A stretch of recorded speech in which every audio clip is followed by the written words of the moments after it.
அவங்களுடைய சகோதரன் அவங்கள தேடி என்ன செஞ்சாங்க, அவங்களுடைய வீட்டுக்கு அழைச்சிட்டு போனாங்க. ஸோ இவங்க வீட்டுக்கு போனதுக்கப்புறம் அவங்க அம்மா அப்பா அவங்களோட மகிழ்ச்சியாக இருந்தாங்க. இவங்களுக்காக ஒரு தனி அறையை கொடுத்தாங்க. ஏன்னா அவங்க எப்பவும் கடவுளை போற்றி புகழ்கவும் கடவுளுக்காக எல்லாம் செய்யவும் இந்த அறை அவங்களுக்கு துணையாக இருக்கும். உடனே கத்ரீன் அவங்க அம்மா அப்பாவுக்கு நன்றி சொன்னாங்க. எப்பவும் அந்த தனி அறையில் கடவுளை போற்றி புகழ்ந்து கொண்டே இருக்காங்க. ஒரு நாள் அவங்க வீட்டில் உள்ள எல்லாரும் சாப்பிட உட்காந்துருக்காங்க. உட்காரும்போது அவங்க அம்மா அப்பா அவங்ககிட்ட கேட்குறாங்க, கத்ரீன் உன்னால் எப்படி எல்லாரையும் இப்படி அன்பு செய்ய முடியுது அப்படின்னு. உடனே அவங்க என்ன தெரியுமா சொல்லியிருக்காங்க, என்னுடைய அப்பாவை இயேசுவாகவும் என்னுடைய அம்மாவை மரியாவாகவும் என் சகோதரர்களை அவரது சீடர்களாகவும் நான் பார்க்குறேன். அதனால நான் அவங்கள ரொம்ப அன்பு செய்கிறேன் அப்படின்னு சொல்லியிருக்காங்க. நம்ம புனிதை வளர்ந்து வந்தது அவங்களுக்கு ஒரு 13 வயது ஆகும்போது அவங்க பெற்றோர் என்ன செஞ்சுருக்காங்க, அவங்கள திருமணம் முடிக்க சொல்லியிருக்காங்க. அப்போ நம்ம புனிதர் என்ன செஞ்சுட்டாங்க, நான் வந்து திருமணம் முடிக்க மாட்டேன், நான் என்னுடைய கன்னிமையை ஆண்டவருக்கு கையளிச்சிருக்கேன், அவருக்காக மட்டுமே வாழ்வேன் அப்படின்னு சொல்லி அவங்களுடைய அழகான கூந்தலை என்ன செஞ்சுட்டாங்க, அவங்க வெட்டிட்டாங்க. இப்போ திரும்ப என்ன பண்ணாங்க, இவங்க 1363 டொமினிக்கன் சபையில் சேர்ந்தாங்க.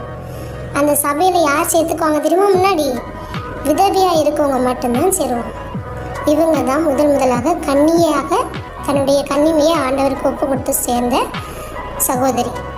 இவங்க என்ன செஞ்சாங்க, அந்த துறவரை உடையை அணிஞ்சு வீட்டிலேயே இருந்து ஏழைகளுக்கும் நோயாளிகளுக்கும் பணி செஞ்சுட்டு இருந்தாங்க.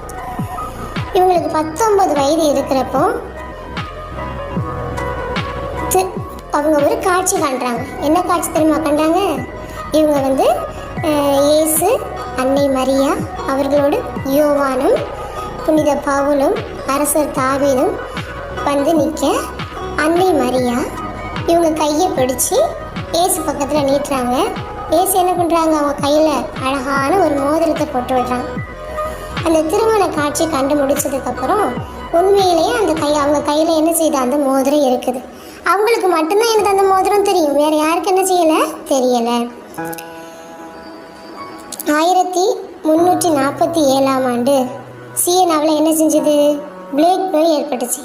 அந்த பிளேக் நோய் ஏற்பட்ட சமயத்தில் நம்ம புனித என்னதுமா பண்ணாங்க, அங்கே இருந்த ஏழைகளுக்கு, நோயாளிகளுக்கு, கைதிகளுக்குன்னு தன்னை முழுமையாக அர்ப்பணித்து அவங்க பணி செஞ்சாங்க.